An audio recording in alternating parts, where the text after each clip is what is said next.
Hello friends, আজ নিয়ে চলে এসেছি সেমিস্টার 1 কোর্স 2 প্র্যাকটিকাম নিয়ে। টপিক নেম দেখো, study the impact of right two education act on schools. তাহলে রাইট টু এডুকেশন অ্যাক্টের উপর প্র্যাকটিকামটা।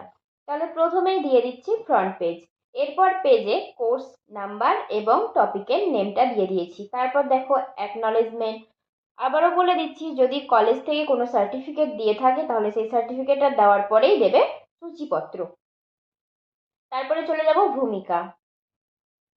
শিক্ষার অধিকার আইন 2009-এর ইতিহাস। ইতিহাসটা একটু শর্টে দিয়ে দিলাম। তারপর রাজ্য সরকারের দায়িত্ব, স্থানীয় কর্তৃপক্ষের দায়িত্ব, পিতামাতা বা অভিভাবকের কর্তব্য, বিদ্যালয়ের দায়িত্ব, পরিকল্পনা, তথ্য সংগ্রহ,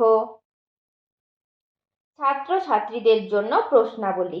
এখানে দেখো কয়েকটা প্রশ্ন নিয়ে নিয়েছি এবং 3খানা স্কুলে আমরা এই সার্ভেটা করেছিলাম, তাই এখানে 3টে স্কুলের নাম এবং উত্তর হচ্ছে হ্যাঁ বা না। হ্যাঁ বা না এ এই উত্তরগুলো করতে হবে। তাহলে যেটা যেরকম হবে হ্যাঁ বা না সেই অনুযায়ী আমরা টিক মেরে নেব।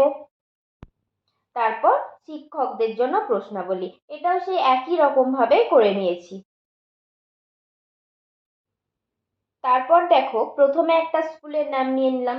যে 3টে স্কুলে আমরা সার্ভে করেছি তার মধ্যে একটা, সেখানকার কতগুলো প্রশ্ন করা হয়েছিল, কতগুলো উত্তর কিরকম পাওয়া গেছে, কতগুলো মেনে চলেছে, সেই অনুযায়ী আমরা পার্সেন্টেজ বের করে নিয়েছি এবং পরে একটা চিত্রের সাহায্যে সেটা দেখিয়ে দেওয়া হয়েছে যে কতটা শিক্ষার অধিকার আইন বা রাইট টু এডুকেশন অ্যাক্ট কতটা পালন করা হচ্ছে।